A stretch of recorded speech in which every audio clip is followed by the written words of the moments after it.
Buenas noches, queridos suscriptores de la revista APH Latam. Para el comité editorial y para su servidor, es un placer que nos acompañen el día de hoy. Vamos a tocar un tema sumamente importante para la atención prehospitalaria, la parada cardíaca realizada bajo el contexto de un paciente en trauma, aprovechando la actualización que salió hace unas pocas semanas sobre la parada cardíaca traumática. El día de hoy lo vamos a transmitir por medio de las redes sociales y recuerden que nos pueden acompañar dejando su comentario en la cajita de comentarios. Nos puede dejar sus preguntas, nos puede decir desde dónde nos ven, o cualquier interacción que así gusten ustedes será bienvenida para esta actividad, que pretendemos que sea una actividad que les sea de provecho a todo el personal hospitalario, y vamos a hacer un recorrido por toda la evidencia científica que tiene el nuevo compendio de atención de medicina prehospitalaria, que actualmente estamos viendo cómo evoluciona la evidencia científica. El tema, como les decía, es el manejo prehospitalario de la parada cardíaca, específicamente una declaración que se realizó por parte de la medicina prehospitalaria, el NASP, el Colegio Americano de Trauma y la Asociación de Médicos o Emergenciólogos de los Estados Unidos. Recuerden que nos pueden ver por medio de las redes sociales de APH Latam, y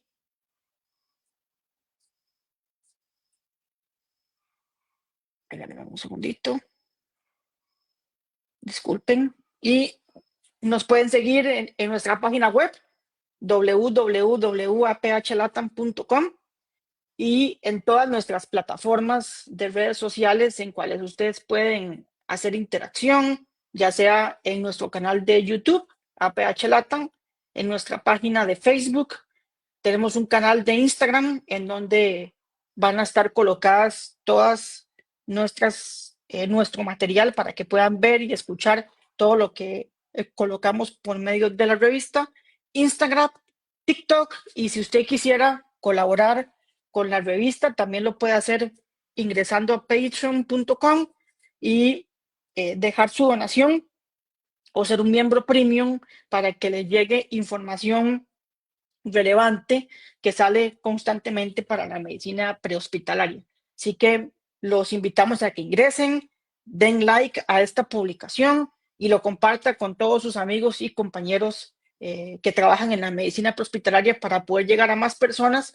Y desde el comité editorial de la revista, nuestro objetivo siempre ha sido el poder divulgar información de calidad que pueda ser de fácil acceso, traducida al español, para que todos los proveedores de medicina prehospitalaria en toda América Latina puedan tener una revista de calidad. Nada más les recuerdo, nuestra página web tiene varios apartados, y el día de hoy vamos a tocar un tema que fue publicado en nuestro blog semanal. Todas las semanas nuestro blog publica en la página web una serie de actualizaciones en el idioma español de lo más nuevo que sale en las diferentes revistas de emergencias enfocado a la medicina prehospitalaria.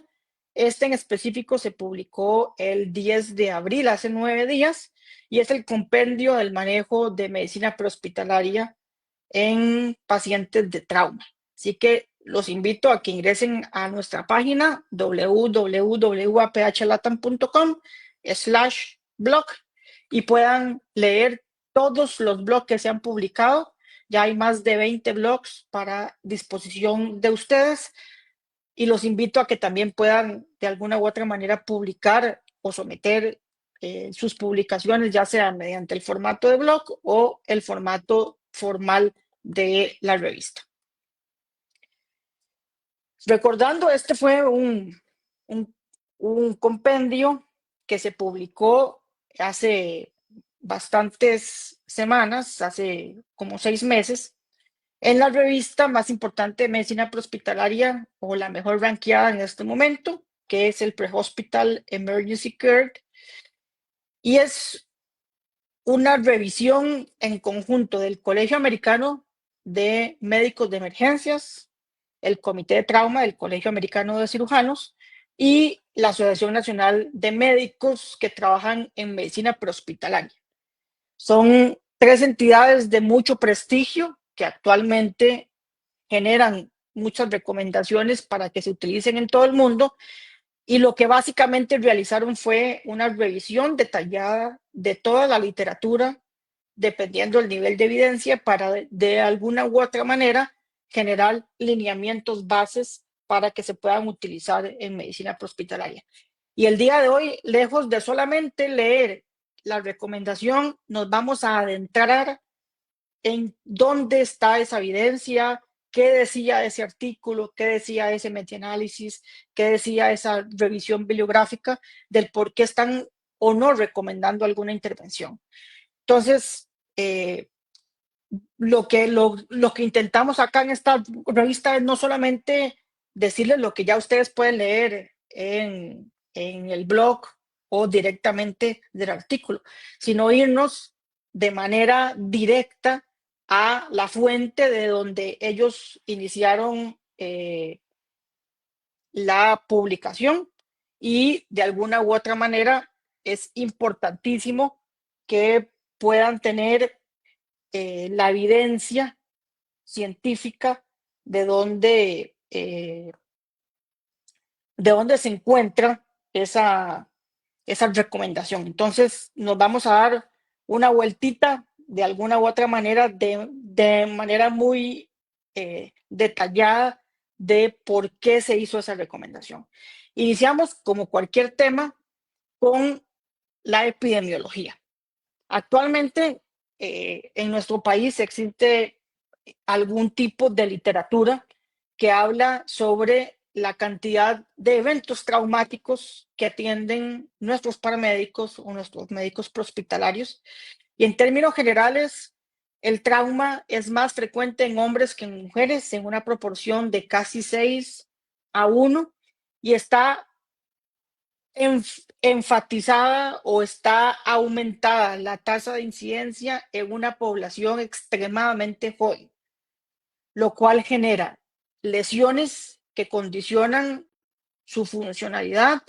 Puede tener años perdidos por discapacidad, o peor aún, años perdidos por mortalidad, ya que es una población que está en plena productividad, que por alguna lesión van a ser improductivos si la lesión es suficientemente importante, y si fallecen todavía les quedaban 50 años de expectativa de vida.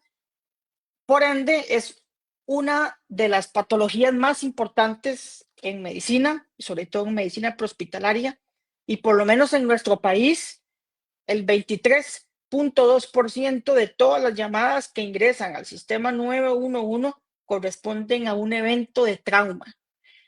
Más o menos son 129.833 llamadas por año, y la tasa de incidencia a nivel nacional es de 2.445 llamadas asociadas a trauma por cada 100.000 habitantes. Por lo que nuestros proveedores prehospitalarios atienden una cantidad importante de llamadas asociadas al trauma, que puede o no derivar en una parada cardíaca. ¿Y de qué depende? Depende del mecanismo de lesión, depende de la gravedad de la lesión que tiene el paciente y de qué tan rápido actuemos como personal prehospitalario para prevenir que el paciente ingrese en parada cardíaca. Y muy rápidamente, nada más para recordar algunos datos importantes, sobre todo para Costa Rica. La tasa de incidencia de parada cardíaca a nivel nacional es de 382 por cada 100.000 habitantes. Hay algunas provincias que tienen unas tasas más altas de paradas cardíacas, por ejemplo, Guanacaste, San José, Limón, y el promedio de llegada desde que es despachada una ambulancia hasta que tiene el primer contacto con el paciente, por lo menos en nuestro país, oscila a los 15 minutos, tomando en cuenta 15.347 llamadas que se dieron por parada cardíaca en los últimos 5 años, del 2018 al 2023, y dependiendo de la zona, entre más alejada, más dificultad tiene el personal hospitalario para llegar lo más pronto posible. Les voy a dar un ejemplo. Zonas Punta Arenas o Guanacaste, que en Costa Rica son zonas alejadas, que tienen que ver con playa y las extensiones de kilómetros para que pueda llegar una ambulancia son muchísimo más que las del centro del país. Duran en promedio 19 minutos. Y de hecho, si lo vemos en perspectiva, solamente un 27% de las llamadas al sistema 911 desde que se despachó la ambulancia hasta que llegó duraron menos de 10 minutos. Y eso no quiere decir que esté bien. O sea, por encima de estos 27% duran de 10 a 19 y 326 incidentes duraron hasta 1 hora en llegar al evento. Eso nos habla de una reflexión de que si el paciente tuviera eventualmente un evento que se puede tratar y por ende es una causa reversible, que el paciente va a tener probabilidad de tener retorno a la circulación espontánea, con los tiempos de respuesta tan largos, la probabilidad desciende sustancialmente. Y ya para entrar en el tema específicamente del compendio, solamente el 45.7% de todos los protocolos revisados en Canadá, los Estados Unidos y Europa tienen un protocolo establecido separado de la parada cardíaca médica, un protocolo de parada cardíaca asociada a trauma. Y es que es importantísimo entender de que las causas asociadas al trauma de parada cardíaca son extremadamente diferentes a las causas de la parada cardíaca médica. La forma de tratar la parada cardíaca traumática también es un capítulo aparte, por lo cual una de las primeras recomendaciones que hace este comité revisor es que se incorpore dentro de los protocolos estandarizados en su lugar de atención un protocolo específico de parada cardíaca. Y solamente un 45% de estos protocolos abordó la interrupción a la reanimación en parada cardíaca prehospitalaria asociada a trauma. En buena teoría, nuestros protocolos nacionales, y esto aplica para todos los países de América Latina, deberían tener de forma clara un protocolo que estandarice la forma en que vamos a generar la interrupción del evento de reanimación, para que no quede a juicio del proveedor o del médico que da contacto médico telefónico o por radio, que ni siquiera está viendo el paciente. Se debe hacer un esfuerzo para que se pueda tener un protocolo en donde, cumplidas una serie de requisitos, se pueda tomar la decisión de ya suspender el esfuerzo de reanimación. Pero si se tiene ese protocolo y usted ya lo tiene incorporado en su sistema de atención prehospitalaria, tiene que haber uno separado del evento médico, porque la parte traumática, vuelvo y repito, es extremadamente diferente a la parte médica. Y en general, este documento aborda 3 grandes ítems. El primer ítem que aborda el compendio es la revisión de todas las intervenciones que generan salvamento de vida. Eso en la literatura se le llama LSI, que están indicadas durante el intento de reanimación y están enfocadas a tratar las causas reversibles.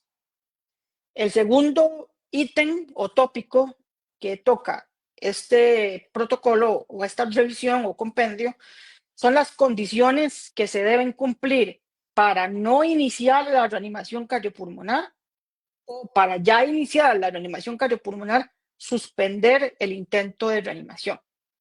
Y esto tiene que ser muy claro porque no lo podemos dejar a que cualquier persona lo tome como un complemento o completamente subjetivo, sino que tiene que estar claramente establecido dentro de los lineamientos de su sistema de atención prehospitalaria. Y el tercer tópico corresponde a las consideraciones de cómo implementar todas las diferentes recomendaciones que se dan en este compendio. Entonces, nuestra charla o nuestra revisión está enfocada en estos tres principales tópicos. Entonces, vamos a empezar con el primer tópico, que habla sobre la priorización de la identificación inmediata de cuáles pacientes se van a beneficiar de que los trasladen de manera inmediata a un centro de trauma que contenga no solamente el equipamiento necesario, sino el personal que pueda realizar una intervención de cirugía, o sea, una intervención quirúrgica rápida para tratar a ese paciente. Y segundo, enfatizar la identificación de todas las diferentes causas reversibles de la parada cardíaca asociada a trauma y el uso de las diferentes intervenciones que están enfocadas al tratamiento de estas causas reversibles. Y les doy un ejemplo. Usted está a 2 minutos del centro de trauma. Hay que tener bien definido si el paciente tiene un taponamiento cardíaco, por darles un ejemplo, o el paciente tiene una parada cardíaca asociada a hipovolemia y en su sistema no existe la administración de sangre y estamos extremadamente cerca a la vuelta al centro de trauma, tiene que quedar bien establecido en el protocolo sobre qué tipo de pacientes se van a beneficiar de montarlos y trasladarlos lo más rápido posible para que en el centro de trauma le puedan dar el tratamiento definitivo y qué pacientes los vamos a reanimar en el sitio. Dentro de las características tenemos 5 principales causas reversibles para devolver al paciente a parada cardíaca o que se asocian al paciente parada cardíaca prehospitalaria. La primera es la lesión cerebral traumática, que el paciente va a tener poca capacidad de resolver en el ámbito prehospitalario por el tipo de lesión y el tipo de características del equipamiento que tenemos dentro de una ambulancia. Hemorragia es clásica. Neumotórax a tensión con o sin hipoxia. Y estas están establecidas dentro de esta publicación que habla sobre las características de la parada cardíaca asociada a trauma, que recibió un centro de trauma en una revisión que hicieron por 10 años. El tercer punto que habla de manera general, habla sobre la literatura de la identificación de el manejo de la vía aérea, cuál debería ser, y ahora lo vamos a ver de manera detallada, si debe ser bolsa mascarilla, mascarilla laringea, tubo laringio o tubo endotraqueal, toracostomía prehospitalaria, eso es importantísimo. También vamos a ver el uso o no de la epinefrina, cuándo darla, cuándo no, cuándo se enfoca la aplicación temprana o no nos importa aplicar tan rápido el uso de la epinefrina. Compresiones torácicas externas con desfibrilación y ecografía en el punto de atención, que cada vez es más frecuente en medicina prehospitalaria el uso del POCUS, ¿verdad? Estas características o identificaciones que les estoy hablando, las vamos a tocar punto a punto para poder revisar qué evidencia existe sobre cada una de estas recomendaciones que hace esta literatura. Y algo que es muy importante es que existe cierta preocupación o no de si se contratan o no se contratan médicos prehospitalarios para que aborden la ambulancia. Y por lo menos en esta revisión que se publicó en el Journal Europeo de Cirugía de Emergencias y de Trauma, que se publicó en el 2022, esta revisión es una revisión sistemática, un metaanálisis sobre la parada cardíaca prehospitalaria asociada a trauma, y encontraron que cuando existe un médico dentro de la ambulancia que está bien entrenado y que pueda realizar procedimientos complejos, aumenta la supervivencia en comparación con ambulancias que no tripula un médico. Y básicamente la diferencia es que la supervivencia cuando va un médico es de 6.1% versus 2.4%. Pero esa supervivencia es o no con adecuada condición neurológica. Pues la respuesta es que sí es con adecuada condición neurológica. De hecho, el 57% de los pacientes que sobrevivieron, la ambulancia que los atendió tenía un médico a bordo, versus el 38% en donde el médico no abordaba. Y aquí quiero hacer una pausa nada más un minuto. No es solamente el médico porque el médico esté dentro de la ambulancia, y aquí quiero ser claro, sino que el médico tiene que tener el entrenamiento suficiente para hacer algunos procedimientos que normalmente el paramédico no hace. Por ejemplo, POCUS, toracotomía, manejo de la vía aérea quirúrgica, colocación de sangre, etcétera, que la evidencia habla sobre algunas intervenciones que van a mejorar la sobrevida de los pacientes. No es solamente la expertise del médico a la hora de hacer diagnóstico o tratamiento, sino que ese médico tiene que estar altamente entrenado para poder hacer procedimientos que traten lesiones que le van a condicionar la posibilidad de tener un retorno a la circulación espontánea al paciente en trauma. Les recuerdo que pueden dejar sus preguntas o comentarios en la cajita de comentarios. Díganos desde dónde nos ven. Díganos qué le ha parecido hasta ahorita la charla, y al final de la charla vamos a ir viendo los diferentes comentarios. También recuerden que nos pueden dar estrellitas que nos ayudan a poder seguir compartiendo comentarios. Específicamente, manejo de la vía aérea. ¿Qué recomienda en el manejo de la vía aérea este compendio de manejo de la parada cardíaca prehospitalaria en trauma? Recomiendan hacer un enfoque lo menos invasivo posible, siempre y cuando se mantenga una adecuada ventilación, que la vía aérea esté permeable y que el paciente esté oxigenando y ventilando de manera adecuada. Si estos puntos usted los logra con una bolsa mascarilla, pues bolsa mascarilla es la vía aérea que usted va a priorizar. Si lo logra con mascarilla laringea, con tubo laringio, con tubo endotraqueal.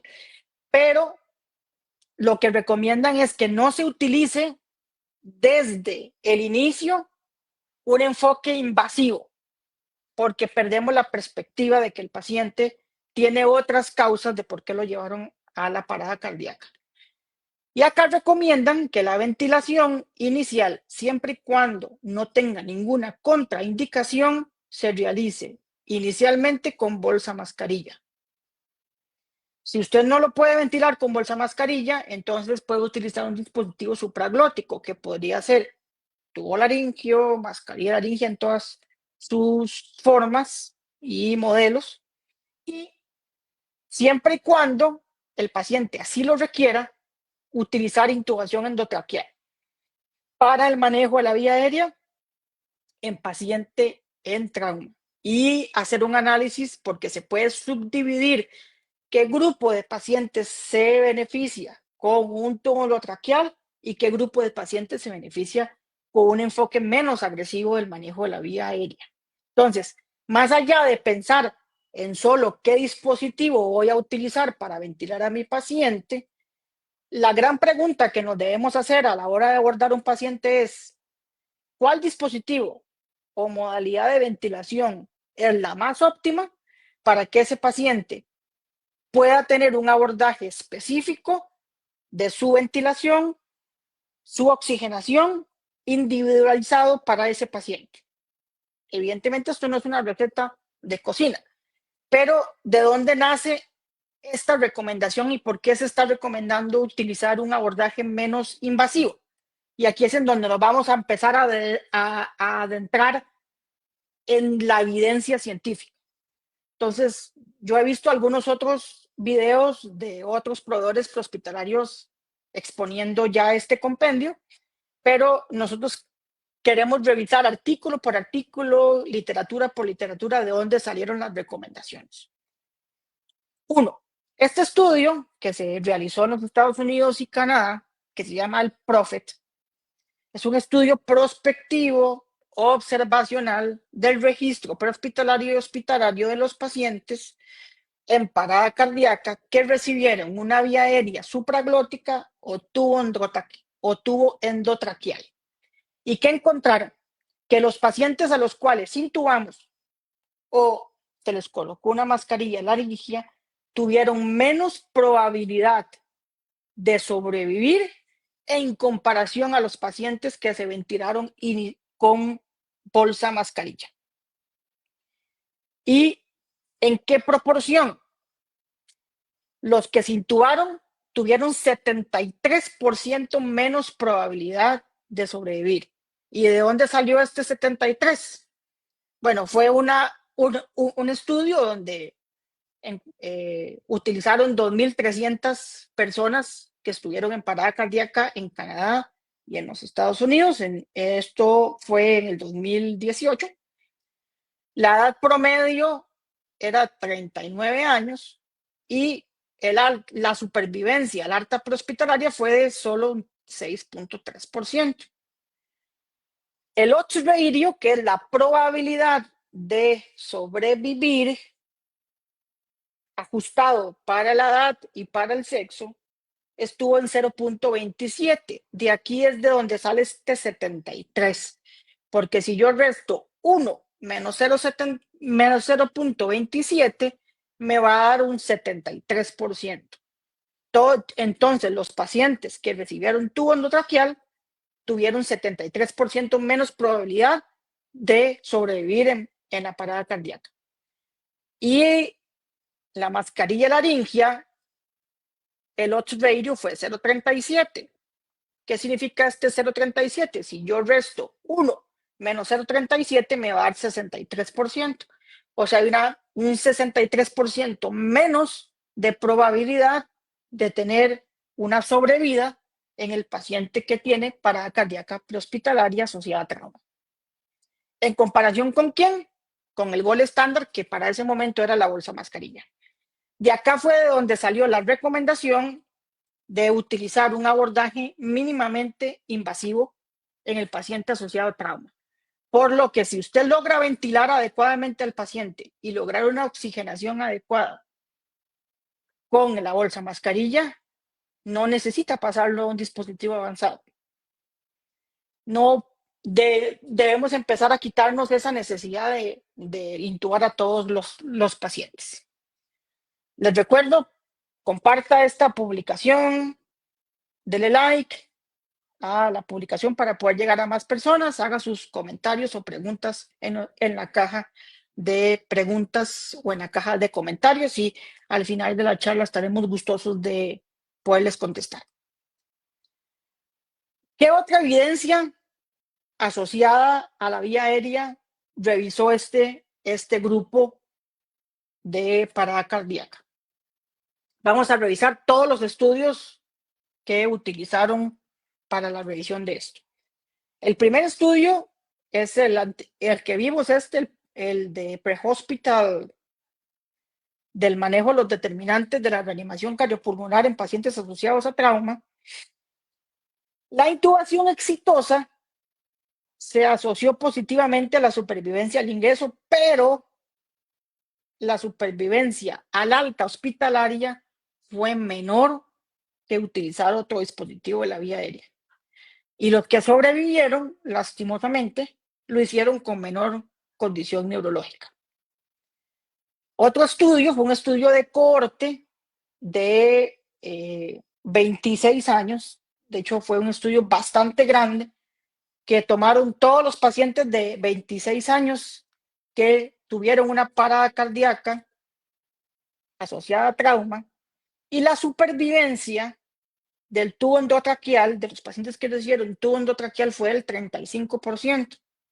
Y los pacientes que se ventilaron con bolsa mascarilla fue del 42%. Por ende, los pacientes que utilizaron otra vía que no era tubo endotraqueal sobrevivieron más que los pacientes que sí se intubaron. Y el otro estudio es un estudio que revisó los factores pronósticos asociados a la supervivencia en pacientes que tienen parada cardíaca asociada a traumas. Es una revisión, es un metaanálisis, que básicamente utilizaron la data para saber cuáles pacientes intubaron y cuáles pacientes no, y cuál fue su supervivencia al alta hospitalaria. Los pacientes que sí se intubaron tuvieron un odds ratio de 0.7.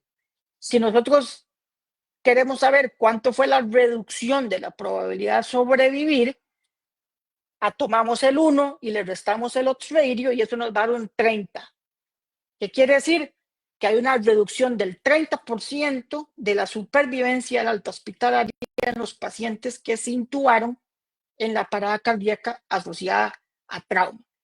Entonces vimos 4 estudios y no son estudios pequeños, son estudios desarrollados mediante la metodología de metaanálisis, que es el nivel de evidencia más alto que existe en medicina, en donde recomiendan entonces que a evidencia de que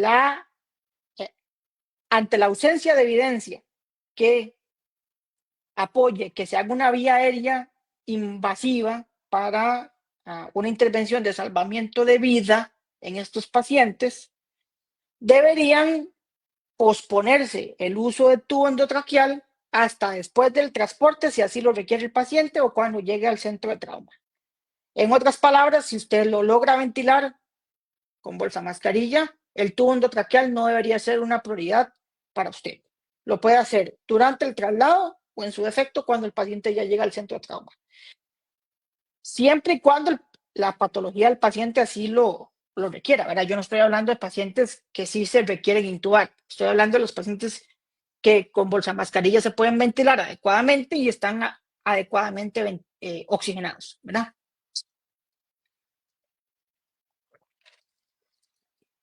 Descompresión de tórax, si hay o no preocupación clínica de neumotórax, atención.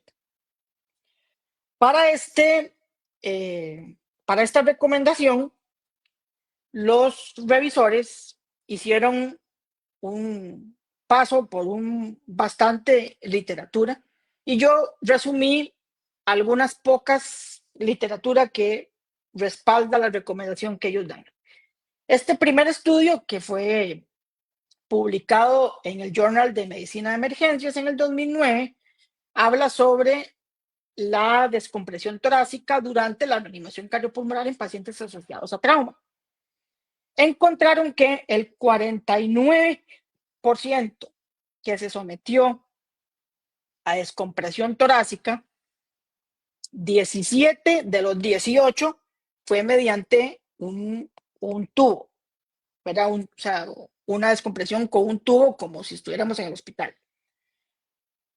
El siguiente fue una descompresión torácica con aguja, lo que resultó que el retorno a la circulación espontánea fuese del 22%.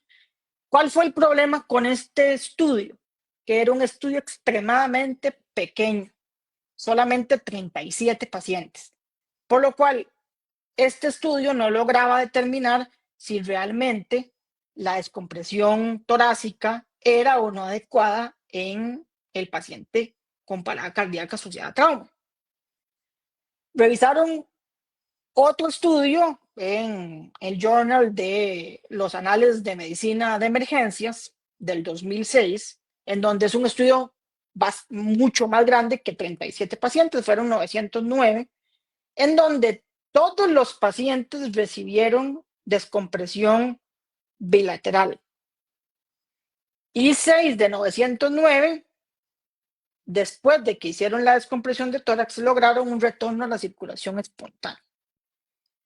El otro estudio, o en este estudio que habla sobre si realmente sobreviven o no, esta es la tabla en donde se tomó esta literatura. Por ejemplo, y aquí vemos el odds ratio. Para la mortalidad, la inserción de tubo torácico prehospitalario tiene un odds ratio de 0.3 para la mortalidad. Si queremos saber cuánta es la reducción en la mortalidad, al igual que hicimos anteriormente, 1 menos el odds ratio. Eso nos va a dar 70 o 0.7. Eso quiere decir de que la mortalidad se redujo en un 70% en los pacientes que se les colocó un tubo torácico para pasar de neumotórax o para resolver el neumotórax a tensión. ¿Ok? De hecho, vean que no tener pulso o no tener sangre disponible para administrarle al paciente aumentó la mortalidad en 4.3 veces. Transfusión masiva, más de 10 bolsas, 4.8, y el tiempo de tromboplastina menos al 50% aumentó la probabilidad de que el paciente muera en 5.2 veces.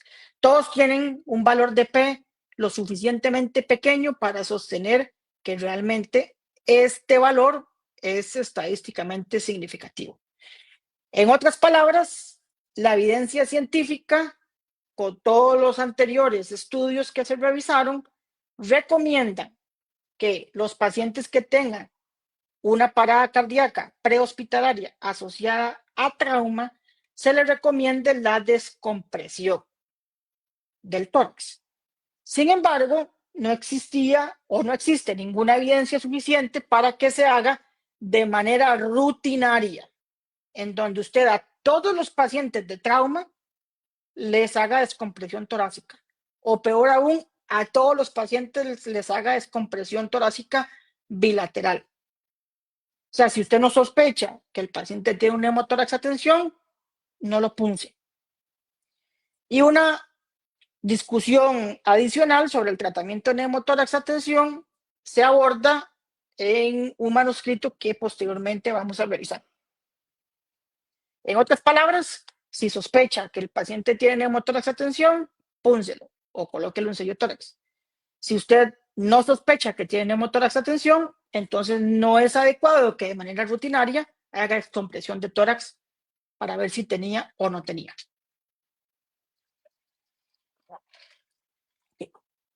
Las compresiones torácicas deben ser secundarias a otras intervenciones que salven la vida del paciente. Aquí se revisaron un montón de estudios. Cuando estuve preparando la charla para hoy, tomé los estudios que más peso tuvieron sobre la recomendación que vamos a ver. ¿Cuál es el problema? Se vio que las compresiones torácicas externas pueden causar lesiones torácicas adicionales a las que ya el paciente tiene o tenía. En este estudio, que es en el Journal de Trauma, que se llama The Journal of Trauma, Injury, Infection and Critical Care, encontraron una serie de 100 pacientes que tenían traumatismo de tórax penetrante o contundente, que recibieron más de 3 minutos de RCP antes de llegar al hospital. Ninguno sobrevivió.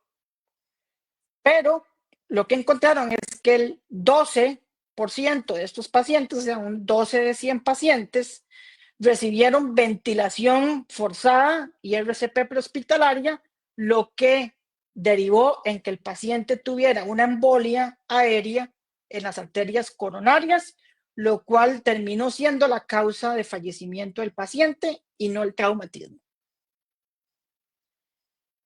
Otro estudio publicado en el 2004, que fue un estudio de cohorte retrospectivo, demostró que las compresiones torácicas externas en pacientes que tienen trauma de tórax, las compresiones torácicas no son efectivas, a menos que la causa subyacente se aborde de manera simultánea y rápida. En otras palabras, solo dar compresiones no le va a salvar la vida al paciente si usted no corrigió la causa de por qué lo llevó a la parada cardíaca. Si el paciente tiene una hipovolemia secundaria a una hemorragia, o tiene una hemotórax a tensión, o tiene un taponamiento cardíaco, si usted no resuelve esa causa con solo compresiones torácicas, no va a sobrevivir el paciente. A todas luces, la recomendación que hace este documento es que las compresiones torácicas externas deben considerarse luego del abordaje de las causas reversibles. Y si usted está cerca de un centro de trauma que le va a resolver la causa reversible, no debe retrasar el transporte para una atención definitiva. Ojo, y aquí yo no estoy diciendo que todos los pacientes de trauma se tengan que trasladar a un centro de trauma. Va a depender mucho de el paciente, las condiciones de donde usted está, qué tan largo está del centro de trauma, cómo va a ser ese traslado, usted cuenta o no con las condiciones para trasladarlo de manera adecuada. En fin, hay un montón de variables que hacen de que no solamente el tiempo o yo defino así, a todos los voy a llevar al centro de trauma, ¿verdad? Epinefrina, es un tema controversial. Hay dos grandes estudios retrospectivos que evaluaron el uso de epinefrina en pacientes asociados a trauma. La administración de epinefrina, ojo, y lo mismo pasa en el otro documento que vamos a revisar posteriormente sobre las nuevas recomendaciones del IRCOR para el 2025, demostró mejorar el retorno a la circulación espontánea, pero no la supervivencia. Y de hecho, los pacientes que sobrevivieron tenían menor condición neurológica. Y de hecho, vamos a ver 3 grandes estudios que demuestran esto que les estoy diciendo. Este primer estudio de donde se tomó esto, que es un estudio asiático, que se publicó en la revista de Trauma, Resucitación y Medicina de Emergencias, es un estudio de cohorte retrospectivo muy grande, en donde encontraron que la epinefrina sí mejoraba la supervivencia, pero no con adecuada, sí mejoraba el retorno a la circulación espontánea, pero no la supervivencia, y los que sobrevivían tenían menos condición neurológica. En este estudio suizo, publicado en el 2022 en el Journal de Trauma, Resucitación y Medicina de Emergencias, Escandilado, es un estudio muy grande de 10 años, donde revisaron la data de 10 años del centro de trauma más importante. Encontraron que los pacientes que tuvieron sobrevida en trauma, en parada cardíaca asociada a trauma, tuvieron menos administración de epinefrina y menos cantidad de dosis administrada. En otras palabras, los pacientes que no sobrevivieron tenían más epinefrinas colocadas y mayor dosis de epinefrina. Entonces, ya vamos viendo que hay cierta correlación entre la supervivencia y la administración de epinefrina. Y por último, este metaanálisis o revisión sistemática sobre el uso de epinefrina en pacientes en parada cardíaca asociada a trauma. Este artículo fue publicado en el Journal de Medicina de Emergencias, Trauma y Shock en el 2021.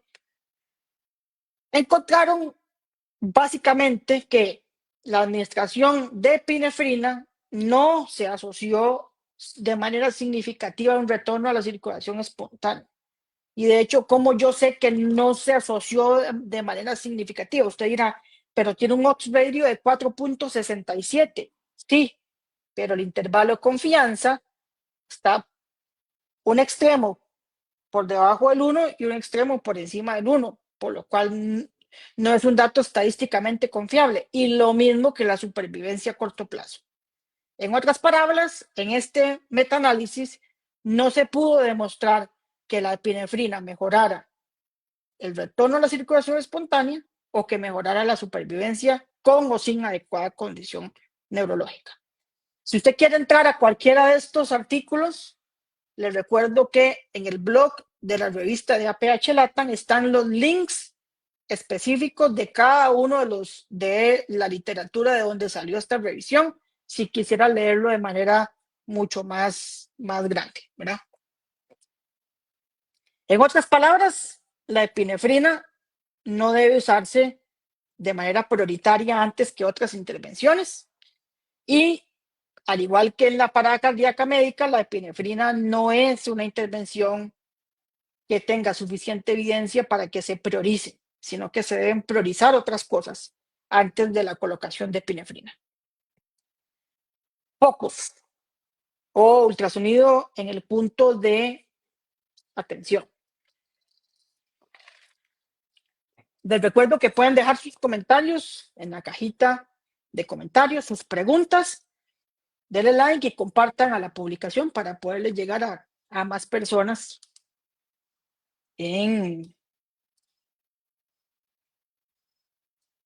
a mucho más personas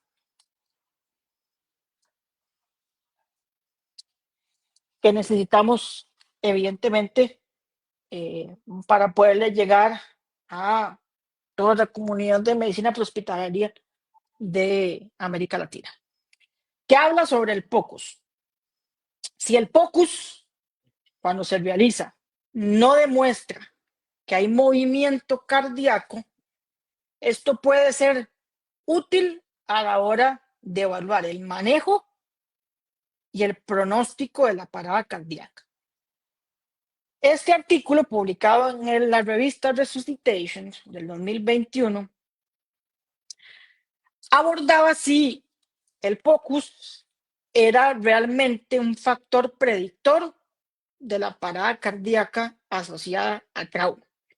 Y entonces hicieron una revisión sistemática o un metaanálisis donde tomaron 7 estudios con 710 casos totales de parada cardíaca prehospitalaria, en donde 369 pacientes no tuvieron actividad cardíaca en el ultrasonido.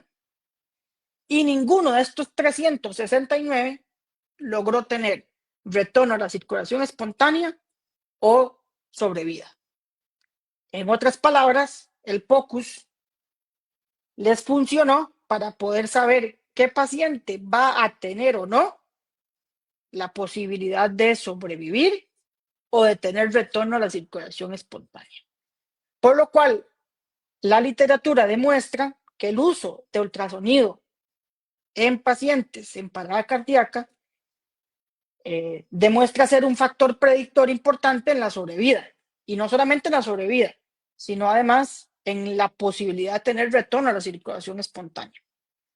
Entonces, si usted está entrenándose para hacer ultrasonido, lo está haciendo bien. Nada más que hay que hacerlo rápido, muy bien hecho, para que les pueda generar evidencia de qué paciente va a tener mayor o menor probabilidad de sobrevivir y qué paciente va a tener mayor o menor probabilidad de tener retorno a la circulación espontánea. Y de hecho, este estudio tenía esta tablita en donde hablaba sobre los factores asociados al retorno a la circulación espontánea.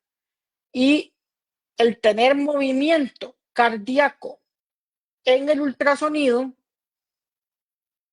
tuvo 15 veces más probabilidad de tener retorno a la circulación espontánea que si el paciente, cuando le hacemos el POCUS, no tiene movimiento en el ultrasonido.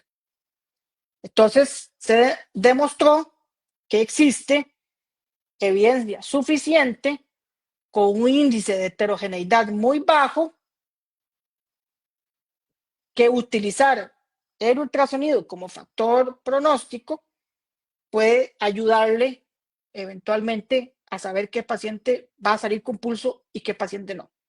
Sin embargo, ellos recomiendan que se requieren más estudios para corroborar las implicaciones de estos hallazgos y algo muy importante, el ultrasonido no debe retrasar la intervención de otras intervenciones que le salven la vida al paciente.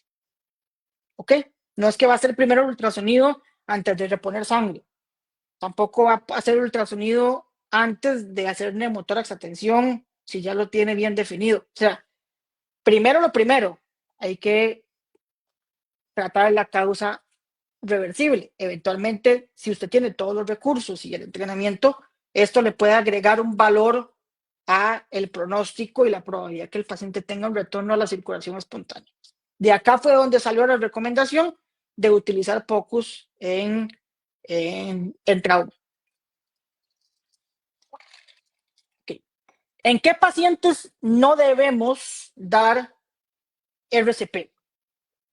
Y si recuerdan, al principio decía que todos los sistemas de salud prehospitalarios deberían tener protocolos establecidos para definir a qué pacientes no deberíamos darles RCP y qué pacientes deberíamos ya parar la RCP.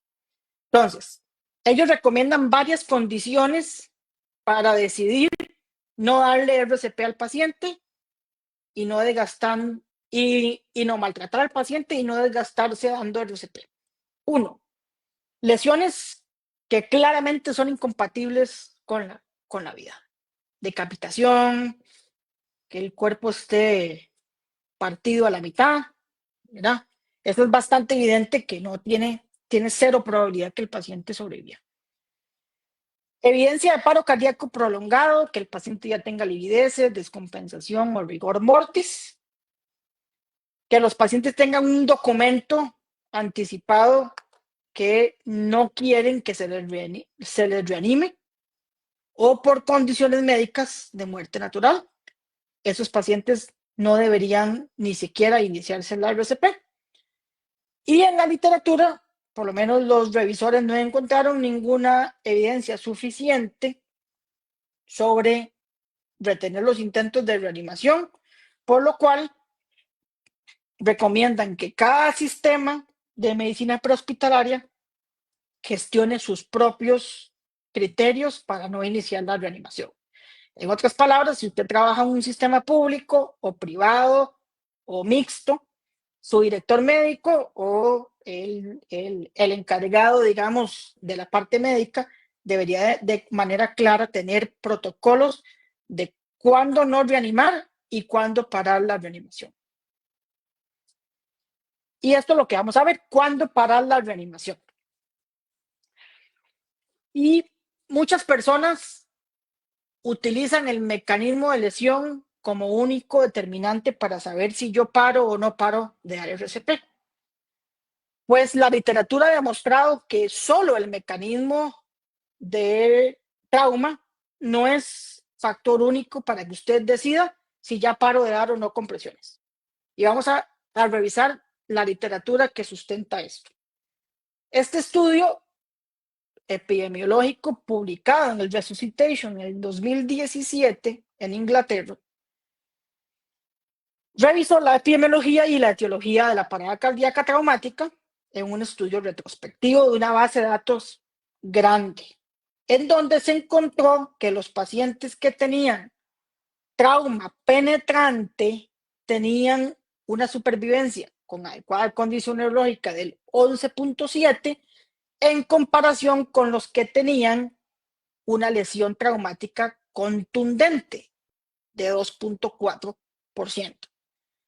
Entonces, en otros, o lejos de lo que a veces la gente piensa, que el trauma más evidente que tiene una herida penetrante tenía menor probabilidad de sobrevivir.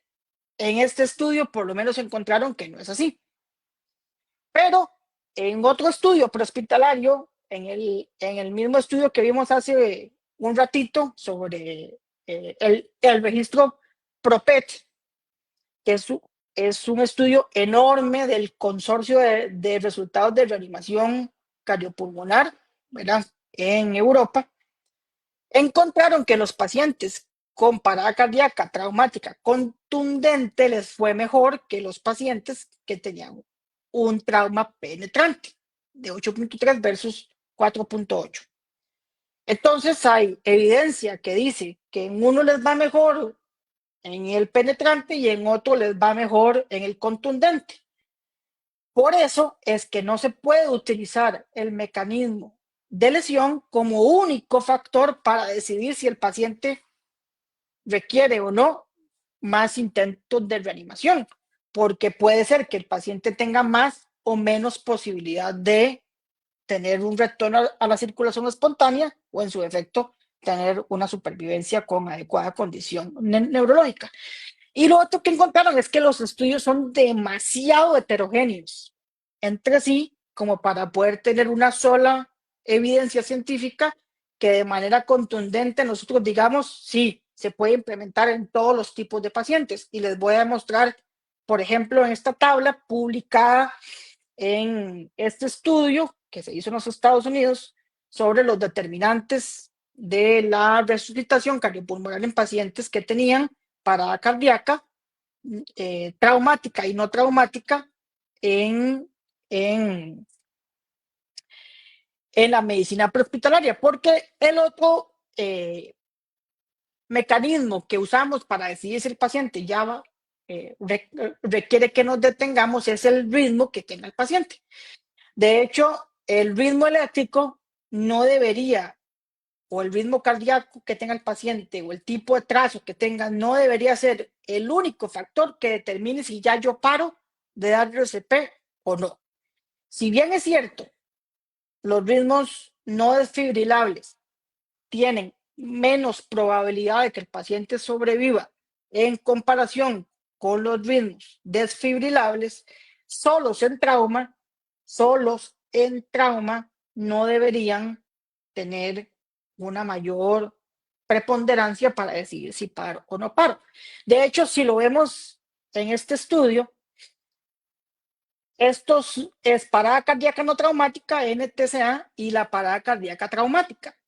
El 70% de los pacientes en parada cardíaca traumática se encontraron en asistolia, 24% en actividad eléctrica sin pulso, 4.8% en fibrilación ventricular y 0.3% en taquicardia ventricular sin pulso. A diferencia de los médicos, en donde 56% se encontraron en asistolia, 22% en actividad eléctrica sin pulso y un 20% en fibrilación ventricular. Entonces, es muy probable que cuando usted llegue a atender un paciente de trauma, lo encuentre en asistolia. Entonces, ya solamente por encontrarlo en asistolia ya no lo va a trabajar, sin tomar en cuenta los otros determinantes del paciente. Entonces, el ritmo cardíaco y el tipo de lesión o de trauma no deberían ser únicos para basarse si ya paro o no paro de dar la reanimación cardiopulmonar. Otros estudios de corte han demostrado que los pacientes que tienen parada cardíaca traumática y el ritmo con que lo encontraron fue asistolia, la sobrevida o supervivencia oscila entre el 2.4 y 13.5%. Y de hecho, 2.7% de los pacientes tuvieron supervivencia con adecuada condición neurológica. En otras palabras, si bien es cierto, la probabilidad es muy baja, porque no voy a decir que todos los pacientes van a salir, ni cerca están No debería ser solamente el ritmo el único factor para saber si ya paramos de dar o no RCP. En este estudio, publicado en el Journal de Trauma y Cirugía o el Cuidado de Cirugía Aguda en el 2013, encontraron que la edad podría ser un factor que asociado a los demás nos pueda decir si el paciente va a tener o no una mayor probabilidad de tener retorno a la circulación espontánea y supervivencia. De hecho, en niños, la tasa de supervivencia fue un 23%, en adultos 5.7% y en ancianos 3.7%. Entonces, si yo uso edad, tipo de ritmo y tipo de lesión o de mecanismo de lesión, los tres podrían darme más resultado que usarlos solos de manera individual. La otra pregunta es, si llegó primero una ambulancia básica o avanzada, ¿hay alguna diferencia en la supervivencia? La respuesta es no, o por lo menos no hasta ahorita. No se ha encontrado, o este artículo no encontró ninguna evidencia en que de que si la ambulancia que llegó primero fue avanzada, le fue mejor que la básica. La diferencia no es estadísticamente significativa. En otras palabras, ni el ritmo cardíaco inicial o el ritmo en donde encontraron al paciente solo, ni el mecanismo de lesión solo, ni la edad solo, pueden ser factores que les puedan ayudar adecuadamente a saber en cuándo detener o interrumpir los esfuerzos de reanimación, sino que debe ser un conjunto de checks que yo haga estandarizados para decidir, ya paro. Y de hecho, ahorita vamos a ver cuáles son esos checks. El tiempo es otro factor que eventualmente alguna gente dice, es que ya pasamos más de 10 minutos de dar compresiones, ya pasamos más de 20 minutos, ya pasamos más de 30 minutos. Por sí solo, el tiempo no es factor predictor, solo. Si lo usamos en conjunto con los demás, sí, pero solo no, por esta razón. En este estudio, en donde evaluaron la RCP y el tiempo de arribo del personal prehospitalario, vean, por ejemplo, acá, total de duración de la RCP más de 20 minutos. El 37% de los pacientes tuvieron retorno a la circulación espontánea y 61.9% no tuvieron retorno a la circulación espontánea. Y la supervivencia fue de 4.7%. Entonces, solamente porque pasó 20 minutos ya voy a parar de dar el RCP. No, porque todavía existe un porcentaje de pacientes que va a tener retorno a la circulación espontánea y un porcentaje de pacientes que pueden sobrevivir con adecuada condición neurológica. Entonces, la reanimación prolongada o en el campo se asocia con menos supervivencia, sí. Con menos retorno a la circulación espontánea, sí. Pero solo no debería ser un factor en donde nos determine cuándo parar. Entonces, sí existe una asociación entre que si damos RCP más rápido, desde que el paciente cae en parada cardíaca, va a tener mayor probabilidad de sobrevivir. Versus que si damos más de 20 minutos o de duración de la RCP. El asunto es que en las directrices del 2021, que se publicaron en el IRCOR, en AJA, en todas las revistas y los entes asociados a la reanimación, en ninguno puso un tiempo específico de corte basado en donde digan a partir de tal momento ya se debe parar de la RCP. En las directrices anuales del Western Trauma Association recomiendan que la toracotomía en la escena se realice en menos de 10 minutos de llegado el paciente a la sala de emergencias. En otras palabras, si el paciente llegó menos de 10 minutos desde que lo abordó la ambulancia hasta que llegó al centro de trauma, ellos realizan toracotomía dentro del servicio de emergencias, ¿verdad? En trauma contundente y 15 minutos en trauma penetrante. Y si es en cuello o extremidades, 5 minutos. Entonces, ellos sí determinan brechas de tiempo para hacer intervenciones sumamente agresivas dentro de la sala de emergencias. Sin embargo, actualmente no existe ningún consenso o evidencia científica que determine cuál es el tiempo que se debe utilizar de corte para decir ya debemos parar o interrumpir los esfuerzos de reanimación, y más bien sugiere que se utilicen varios de estos criterios sumados para poder decir ya podemos parar en el paciente. Y estos son el algoritmo de determinación de la parada cardíaca. Voy a hacerlo un poquito más grande para que se pueda ver mejor. A usted lo envían a un paciente que tiene una parada cardíaca asociada a trauma. ¿Cuándo no iniciar RCP básico o avanzado?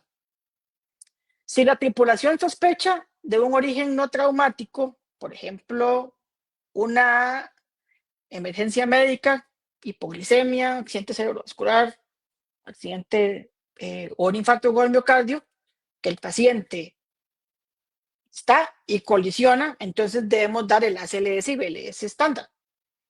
Cuando la tripulación puede considerar BLS o ACLS convencional y no se debe tener prioridad para realizar una intervención que mejore la sobrevida del paciente. Y si la capacidad de supervivencia debe considerarse en el contexto regional, por ejemplo, que el lugar quede muy largo, que no se le puede dar una RCP lo más rápido posible porque la geografía es bastante difícil pues, de abordar, hay muchas curvas, etcétera, lo que vivimos normalmente en medicina hospitalaria en América Latina. ¿Alguna de las siguientes condiciones es cierta? ¿Tiene alguna lesión incompatible con la vida? Hay evidencia de que el paro cardíaco es prolongado o el paciente tiene un documento o algo que diga que él no quiere que lo reanimen. Si la respuesta es sí, ahí deberíamos tomar la decisión. En el caso de los paramédicos, pedir contacto médico y decir, bueno, este paciente no requiere que ni siquiera iniciemos esfuerzos de reanimación. Si la respuesta es no, entonces se deben priorizar las intervenciones para salvar la vida del paciente si está clínicamente indicado. Por ejemplo, control de la hemorragia, administración de sangre, ácido tranexámico, gestión de la vía aérea y toracostomía. ¿El transporte mejoraría las probabilidades de que el paciente sobreviva? Si la respuesta es no, y ya usted trató las lesiones potencialmente salvables, entonces podría interrumpir el intento de reanimación. Si la respuesta es sí, entonces debe proporcionar una reanimación cardiopulmonar continua y trasladar al paciente al centro de trauma más cercano, siempre y cuando las condiciones, tanto del paciente, las condiciones de sus protocolos, del tiempo de traslado, el centro donde lo voy a llevar, así me permita que el paciente tenga de verdad mayor probabilidad que si lo traslado a que no lo traslade. Y por último, riesgos y beneficios de la seguridad pública y la seguridad entre los médicos. Y aquí hay un tema bastante interesante sobre el uso de las sirenas y de las luces y ir lo más rápido posible. En este estudio publicado en el Pre-Hospital Emergency Care en el 2022, encontraron que usar sirenas y luces redujo el tiempo que si no la hubieran usado entre 42 segundos y 3.8 minutos.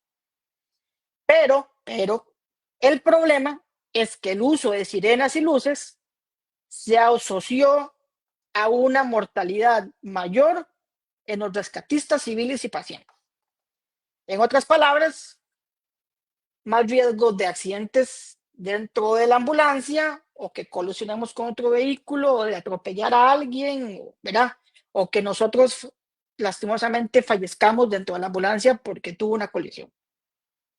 En otras palabras, hay que valorar muy bien si el paciente, si ponerlo realmente amerita o no el uso de ellas. Entonces, en la declaración del 2022 del Pre-Hospital Emergency Care, lo que hicieron fue recomendar que se limite el uso de sirenas y luces a situaciones en donde se espera que esto realmente disminuya el tiempo de llegada que derive en un impacto positivo para el paciente. Si la respuesta va a ser que igual el paciente va a fallecer o no, si ahorro un minuto, entonces no vale la pena arriesgar la vida de quienes vamos dentro de esa ambulancia para que el paciente tenga igual el mismo desenlace. En este estudio le preguntaron a 3.500 médicos del Servicio de Emergencias Prehospitalario de Chicago si para ellos cuáles eran las diferentes barreras para tomar la decisión de parar la reanimación cardiopulmonar. Y el 86% dijo que la seguridad de ellos en la escena era una barrera para tomar la decisión de ya parar. Y tal vez acá en los países de América Latina no es muy diferente. Acá nos da miedo eventualmente a decir que ya paramos porque los familiares o los curiosos o las personas que están en la escena se van a tornar agresivos y nos pueden golpear o puede generar algún evento violento. Entonces, lo que recomienda esta guía es que se utilice un protocolo extremadamente implementado de cómo hacer para poder decir que se para la RCP en trauma sin que corra en peligro la vida de los proveedores que están reanimando al paciente.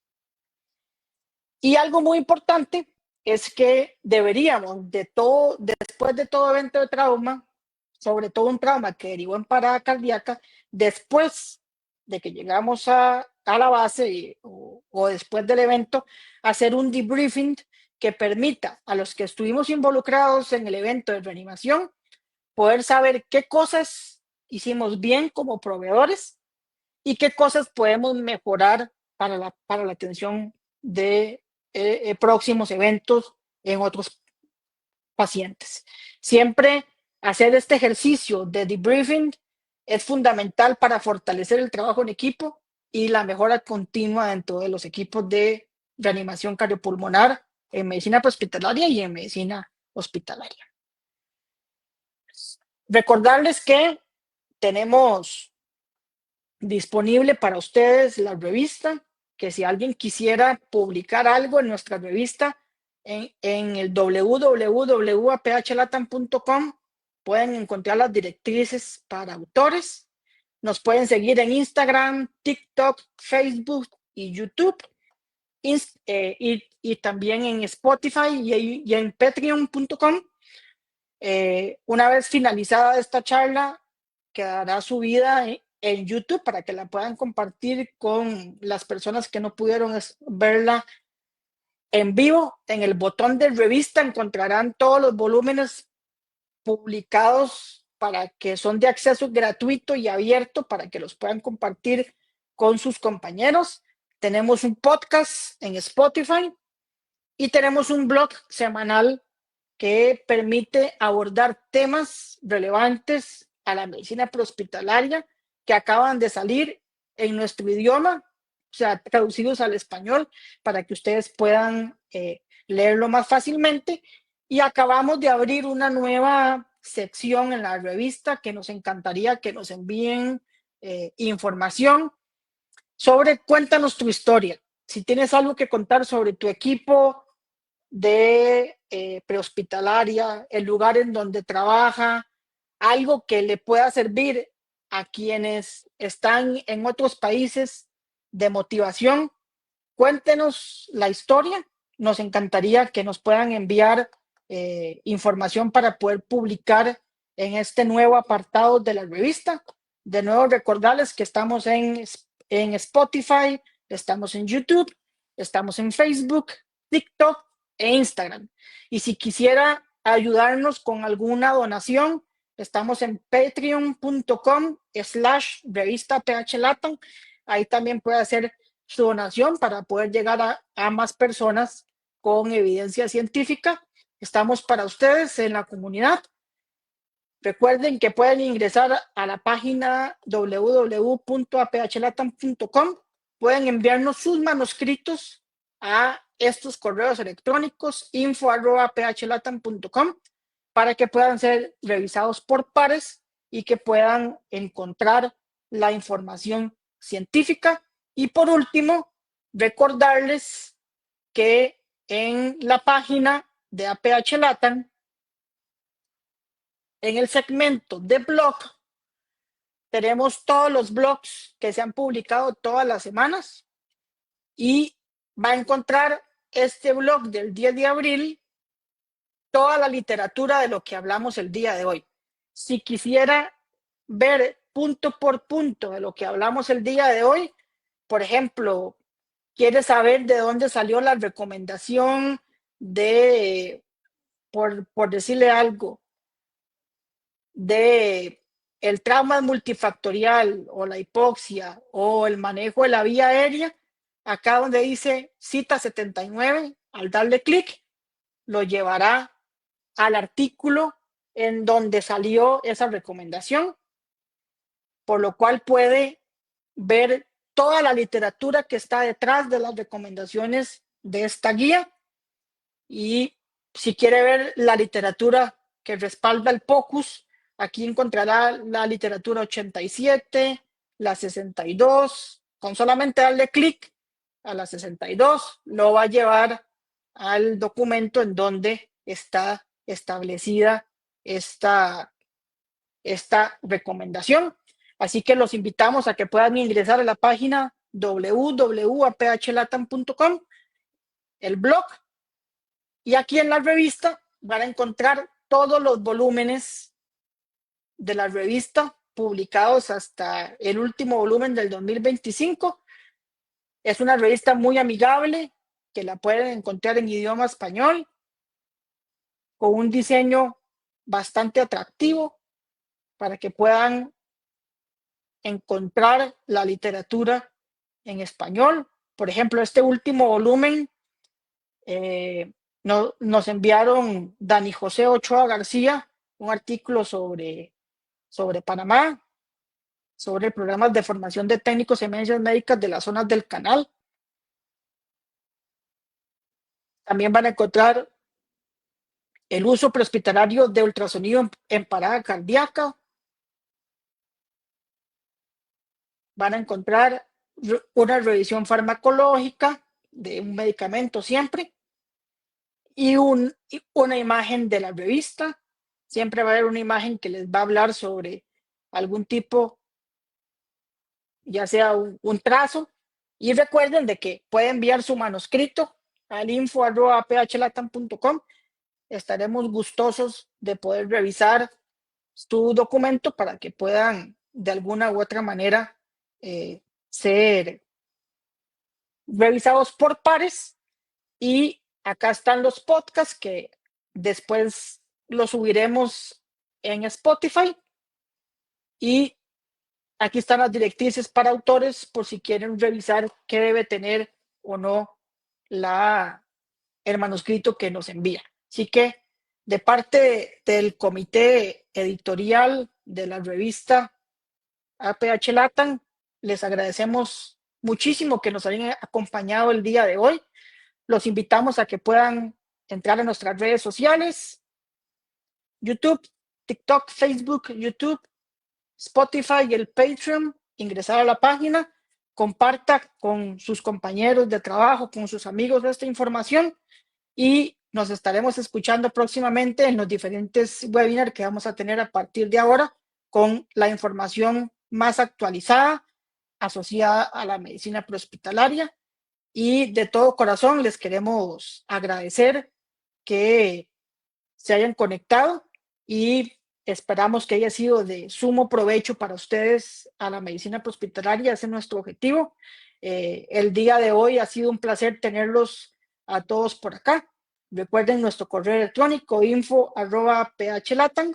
Ingresen por favor a nuestras redes sociales y comparta esta información para poder llegar a más personas mediante la literatura de calidad. Así que les agradecemos y que pasen una maravillosa noche. Muchas gracias por acompañarnos el día de hoy.